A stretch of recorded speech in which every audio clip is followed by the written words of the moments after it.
I thought 24 years of marriage meant something. Then my wife threatened to call the cops if I tried to stop her from leaving our anniversary dinner with another man. By morning, she'd lost everything.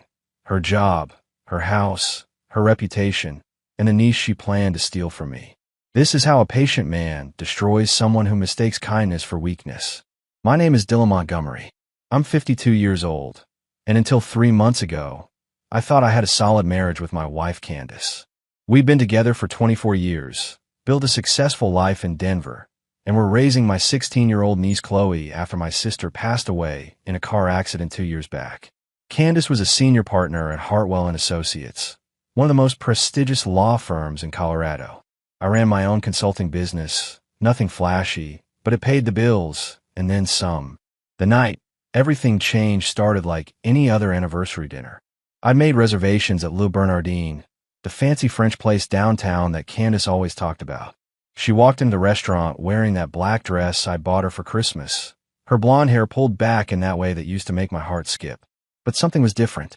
She barely looked at me during dinner, kept checking her phone like she was waiting for something more important than celebrating our marriage. "Dylan," Candace said, setting down her wine glass with the kind of precision she used in court depositions. Her voice was cold, detached. "I need to tell you something." I put down my fork, sensing the shift in her tone. "What's on your mind, honey?" "I'm leaving tonight. There's someone else, and I'm going to be with him." She said it like she was ordering dessert, completely matter of fact. "Don't try to follow me or make a scene. If you do, I'll call the police and tell them you're threatening me." The words hit me like a sledgehammer. 24 years of marriage, and she was threatening me with the cops for what exactly? Caring about my wife. "Candace, what are you talking about? Can we discuss this like adults?" But she was already standing up, smoothing down her dress. "There's nothing to discuss. I've made my choice." I watched her walk toward the exit, her heels clicking against the marble floor. Near the bar, a man in a navy suit stood up and followed her out. Tall, lean, probably in his 30s with that smug look young guys get when they think they've won something. He didn't even glance in my direction. I sat there for another 20 minutes, finishing my meal in silence. The waiter kept giving me pitying looks, but I wasn't about to let anyone see me fall apart in public. I paid the check, left a decent tip, and drove home to an empty house. That's when I opened my laptop and accessed the folder I'd hoped I'd never need. The one labeled insurance policy that I'd been quietly building for the past 3 years. Because you see, I'd known about Candace's affairs long before tonight. I just hadn't known she'd be brazen enough to threaten me with police to cover her tracks. Time to show her what preparation looks like. The insurance policy folder had been my dirty little secret for 3 years. Hidden behind layers of business documents and tax files, it contained everything a man needs when his world starts crumbling around him. I'd started collecting evidence the first time I noticed Candace's behavior change. The late nights, the secretive phone calls, the sudden interest in girls' weekends that never seemed to include any of her actual female friends. I pulled up the main directory and scrolled through the subfolders: financial records, communication logs, location data, and medical documentation. Each one told part of a story that Candace thought she'd been clever enough to hide. The communication logs were particularly damning. I'd hired a private investigator named Tommy Briggs, ex-military, discreet, thorough. 3 months of surveillance had given me more than I bargained for. Screenshots of text messages between Candace and at least 4 different men over the past 2 years. Hotel receipts charged to our joint credit card under the guise of client meetings. Photos of her entering and leaving the Marriott downtown with the same guy I'd seen tonight, Dane Mitchell, a divorced real estate broker who specialized in preying on married women. But the medical documentation was what really made my blood boil. Last month, I discovered that Candace had been using our health insurance to pay for cosmetic procedures, Botox, fillers, even a breast enhancement consultation, all without telling me. When I confronted her about the insurance claims, she claimed they were preventive treatments for her high-stress career. Now I knew the real reason she wanted to look younger. The most recent folder contained audio recordings from our own home. I'd installed a discreet recording system 6 months ago when Candace started bringing work colleagues over for evening meetings that never seemed to involve any actual work. The conversations I captured would make a sailor blush, but they'd also hold up in any divorce court in Colorado. My phone buzzed with a text message. It was from Chloe, Uncle Dylan, Aunt Candace texted me, saying she won't be home tonight. Is everything okay? I typed back quickly. Everything's fine, sweetheart. She had a work emergency. Go to bed. You have school tomorrow. But everything wasn't fine.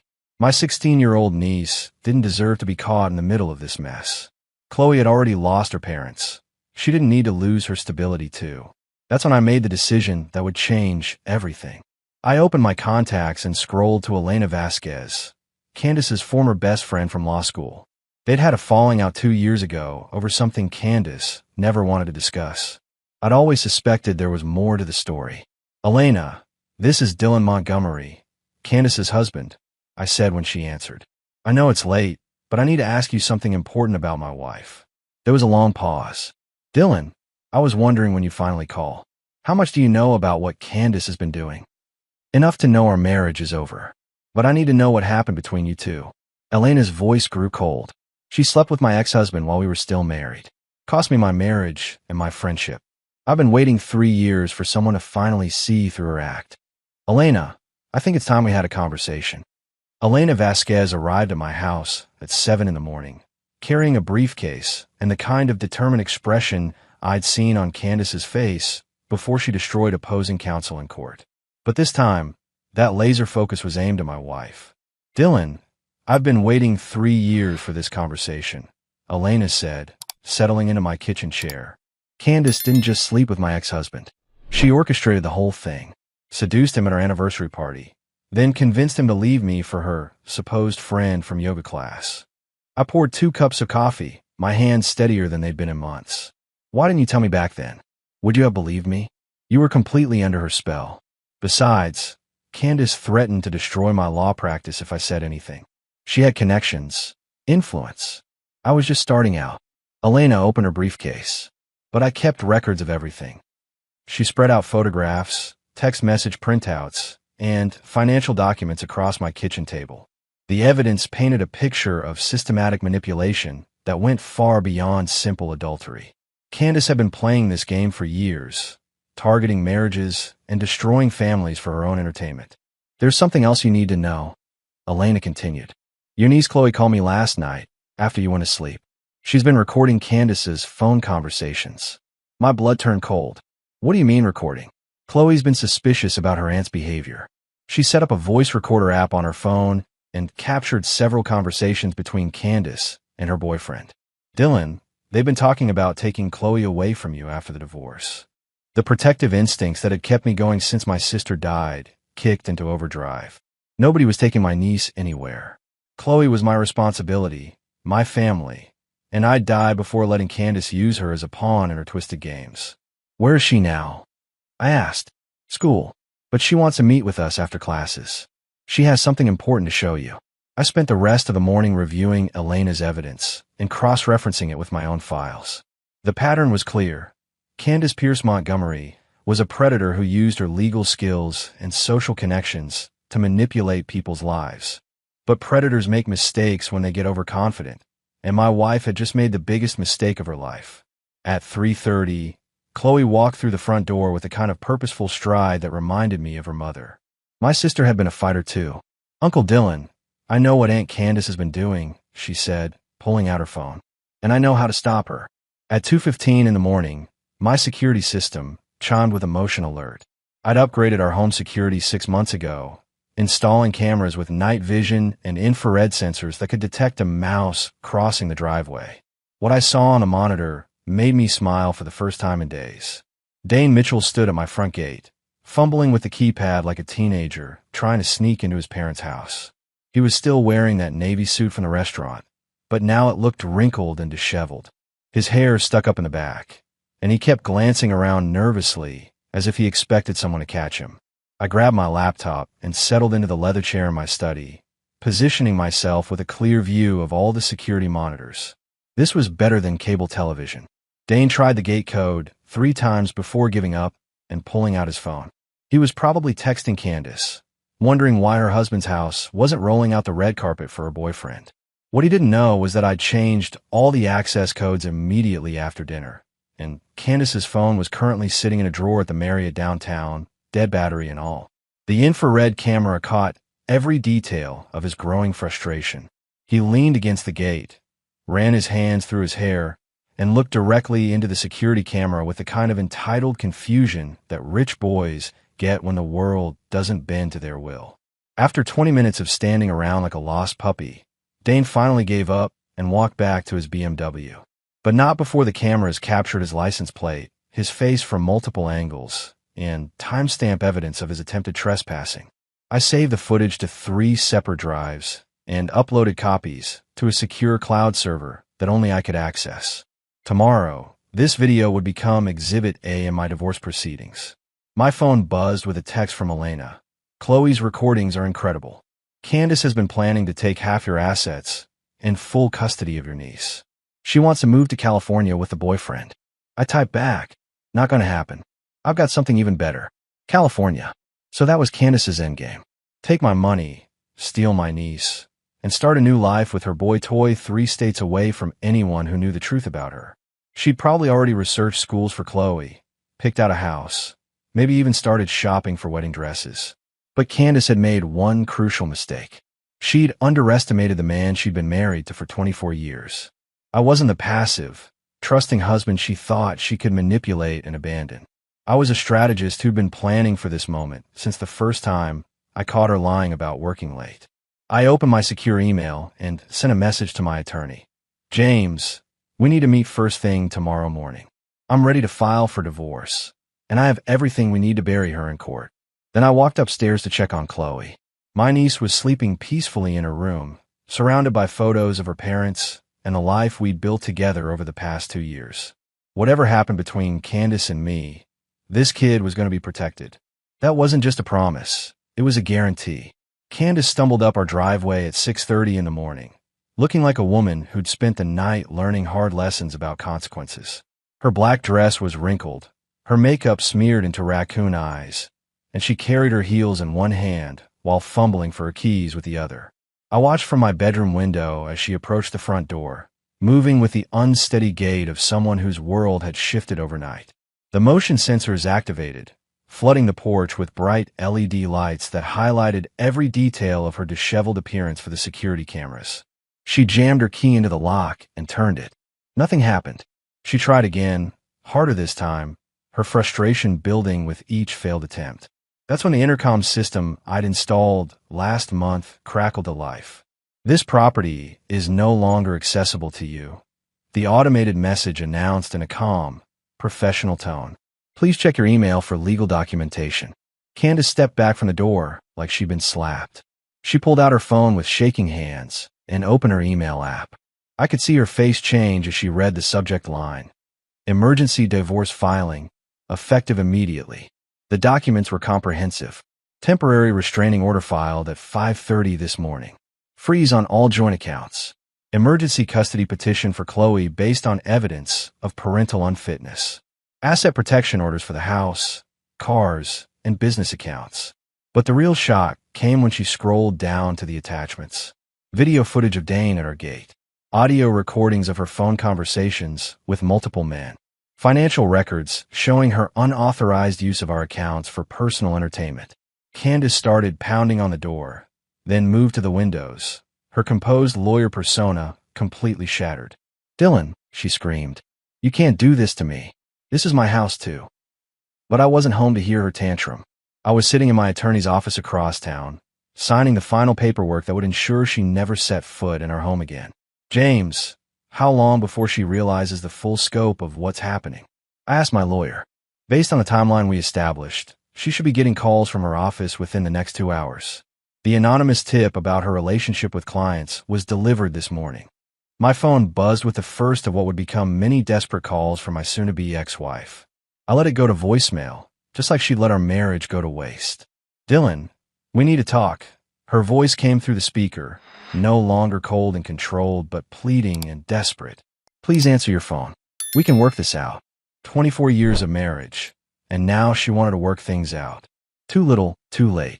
I turned my phone back on exactly 24 hours and 15 minutes after Candace walked out of that restaurant. The symbolism wasn't lost on me.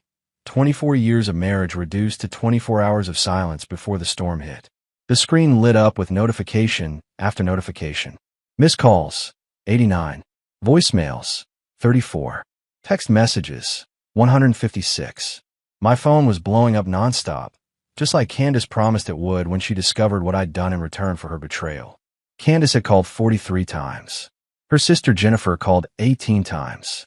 My brother Mark, who always thought I was too good for her, called 12 times. Unknown numbers made up the rest. Probably Candace calling for borrowed phones when she realized I wasn't answering her direct calls. I scrolled through the voicemail messages like a man reading his own obituary. Message 1. Dylan, what the hell do you think you're doing? Call me back immediately. Message 8. Please, we need to talk about Chloe. She doesn't deserve to be in the middle of this. Message 15. Sobbing, incoherent pleading. Message 22. My lawyer says you can't legally keep me out of my own house. This is harassment, Dylan. Message 28. Elena's voice, calm and supportive. Dylan, it's Elena. Candace showed up at my office demanding I help her. I told her exactly what I thought about her situation. Call me when you're ready. Message 31. Chloe's voice, strong and clear.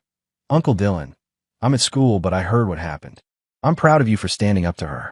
I recorded another conversation last night that you need to hear. The final message was from a number I didn't recognize. This is Dane Mitchell. I don't know what your problem is, man, but Candace doesn't deserve this treatment. You're being cruel and vindictive. I saved every voicemail to a secure folder, then called my attorney. James, she's starting to panic. How are things progressing on your end? Better than expected, Dylan. The firm placed her on administrative leave an hour ago. The evidence we provided about her relationships with clients was overwhelming. She's also been terminated from 2 charity boards after anonymous tips about her character came to light. I'd spent months building relationships with people in Candace's professional network, not to gossip or spread rumors, but to ensure that when the truth finally came out, it would be heard by the right people. What about the house? Title transfer completed this morning. You're now the sole owner of the property. She has no legal claim to enter or remain on the premises. My phone rang again. Candace's number. This time I answered. Hello, Candace. Dylan, thank God. We need to talk. Face to face. Like adults. We're talking, Candace. This is me being an adult. Taking responsibility for my family's future. I made a mistake, but we can fix this. 24 years means something, doesn't it? Yes, it does. It means I wasted 24 years on someone who never respected our marriage.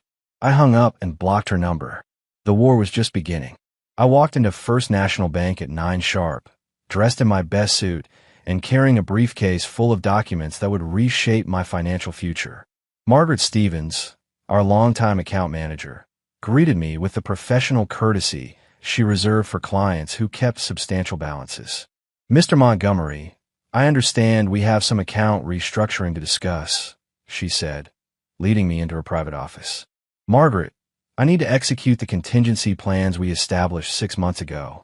Everything we discussed about protecting assets in case of marital dissolution. She nodded, pulling up our accounts on her computer. The numbers were staggering, even to me. 24 years of careful saving, strategic investments, and business growth had created a portfolio worth just over $2 million. The joint checking and savings accounts have been frozen as of this morning, per your instructions, Margaret explained.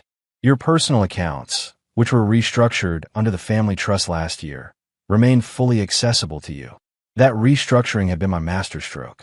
When Candace signed those documents to consolidate our debt, she'd unknowingly transferred her ownership stake in our primary assets to a trust that named me as sole administrator. My lawyer had crafted the language so carefully that even another attorney might miss the implications on first reading. What about the house? Title transfer completed yesterday. You're now the sole owner. Mrs. Montgomery's name has been removed from all property records. The house had always been Candace's pride and joy. She'd spent countless hours redecorating, hosting dinner parties, showing off to her colleagues and friends. What she didn't realize was that her signatures on various refinancing documents over the years had gradually shifted ownership entirely to my name. Margaret, I need you to prepare cashier's checks for specific amounts. I'm making some strategic charitable donations. This was the part that would really sting. I'd researched several organizations that supported betrayed spouses and children from broken homes. The Denver Family Recovery Foundation would receive $50,000 in Candace's name, specifically designated for their Healing from Infidelity program. Another $25,000 would go to the Colorado Children's Advocacy Center, again in her name, for their family stability initiatives. Sir, these are quite substantial donations. Are you certain about the attribution? Absolutely. I want Candace Montgomery's name associated with organizations that help people recover from the exact type of damage she's caused. My phone buzzed with yet another call from my soon-to-be ex-wife. I let it ring while Margaret prepared the paperwork. Mr. Montgomery, there's one more item we need to discuss. The car loan for Mrs. Montgomery's Lexus was tied to your business credit line. Since she's no longer employed, the insurance company has flagged the policy for review. Cancel the insurance and initiate repossession proceedings. The car was a company benefit that she's no longer entitled to receive. That $90,000 luxury hybrid would be gone by the end of the week. Just another reminder that actions have consequences, and Candace was about to learn that lesson the hard way. By the time I left the bank, Candace Montgomery had gone from wealthy attorney's wife to financially powerless defendant in less than 48 hours. The Zoom courtroom felt like a gladiator arena where reputations went to die. Judge Patricia Henning presided over the screen with the no-nonsense authority of someone who'd seen every variety of human selfishness pass through her virtual bench.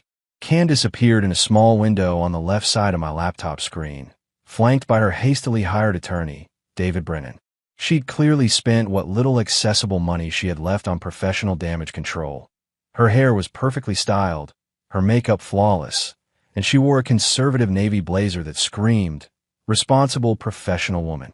But I could see the desperation in her eyes. Your Honor, Brennan began, my client has been unlawfully excluded from her primary residence and denied access to marital assets without due process. We request immediate temporary restoration of property access and financial support pending full proceedings. Judge Henning's expression remained neutral as she reviewed the documentation on her screen. Mr. Clark, please present your client's position. My attorney, Stephen Clark, had the bearing of a man who'd never lost a case he'd properly prepared for. Your Honor, we submit extensive evidence demonstrating that Mrs. Montgomery forfeited any claim to marital assets through systematic adultery, fraud, and attempted theft of family resources. The evidence presentation was devastating. Screenshots of hotel reservations charged to our joint accounts. Audio recordings of Candace laughing about my alleged ignorance while planning her escape to California. Video footage of her boyfriend attempting to enter our property. Financial records showing unauthorized transfers and misuse of funds. But the piece that sealed her fate was Chloe's testimony. My 16-year-old niece appeared on screen with the composed dignity of someone far older than her years. Your Honor, I recorded conversations between my aunt and her attorney where they discussed taking me away from my uncle and using my trust fund to pay her legal expenses. Can you elaborate, Miss Sullivan? Aunt Candace said I was collateral damage that she'd have to manage until she could access my inheritance. She called Uncle Dylan too stupid to fight back effectively. She planned to move me to California against my wishes and use my parents' money to start her new life. Judge Henning's expression hardened as she listened to the audio playback. Candace's voice filled the courtroom. The kids' trust fund has enough to cover my legal fees and give Adrian and me a fresh start. Dylan won't fight for custody. He's too much of a pushover. The silence that followed was deafening. Mrs. Montgomery, the judge said, her voice cold as winter morning. Based on the evidence presented, I find no basis for temporary restoration of access or support. Your request is denied. Furthermore, this court orders a full investigation into the allegations of attempted fraud regarding the minor child's trust fund. Candace's face went pale. Your Honor, I can explain. No explanation necessary. Mrs. Montgomery, these proceedings will continue in 30 days. Until then, the current restrictions remain in full effect. The screen went dark, and Stephen looked at me with satisfaction. Dylan, she just lost everything. But I wasn't celebrating yet.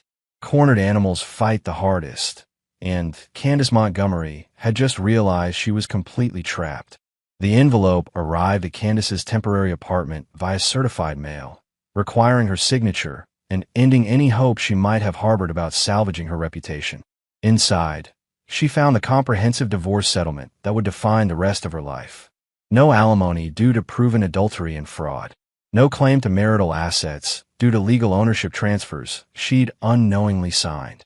No visitation rights with Chloe due to documented evidence of attempted financial exploitation of a minor.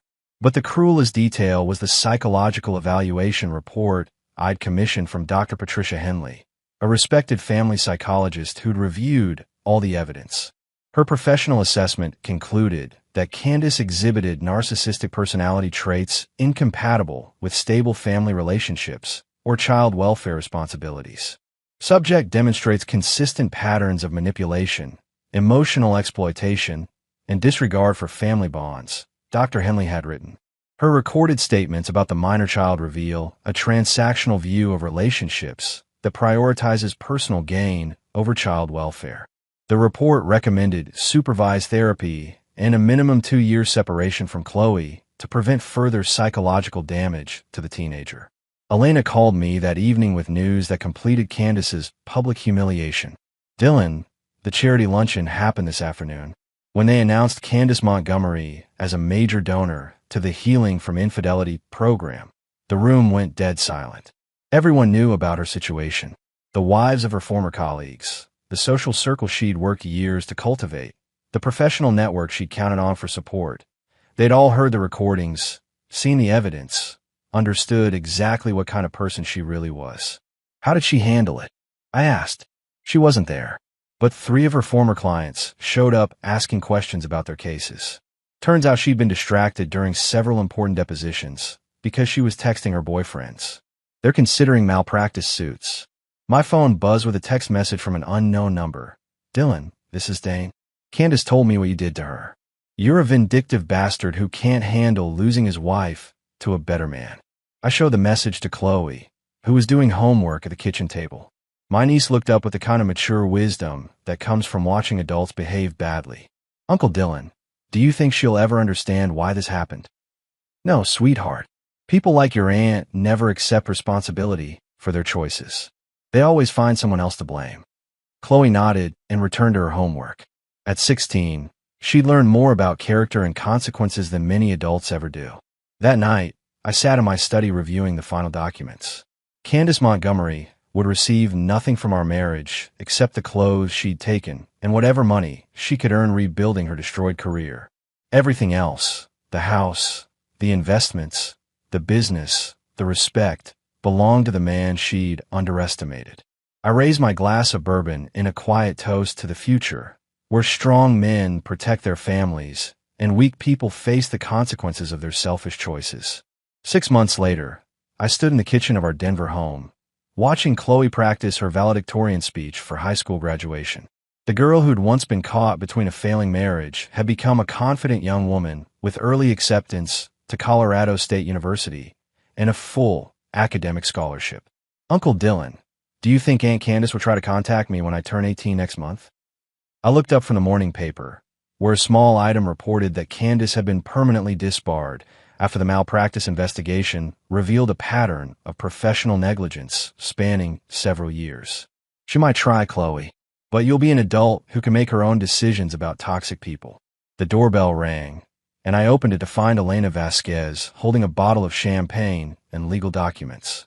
She'd moved back to Denver after her law practice in Portland expanded enough to open a Colorado branch. "Dylan, I have news. Candace's boyfriend Dane Mitchell was arrested yesterday for fraud. Turns out he's been running the same scam on multiple married women across 3 states.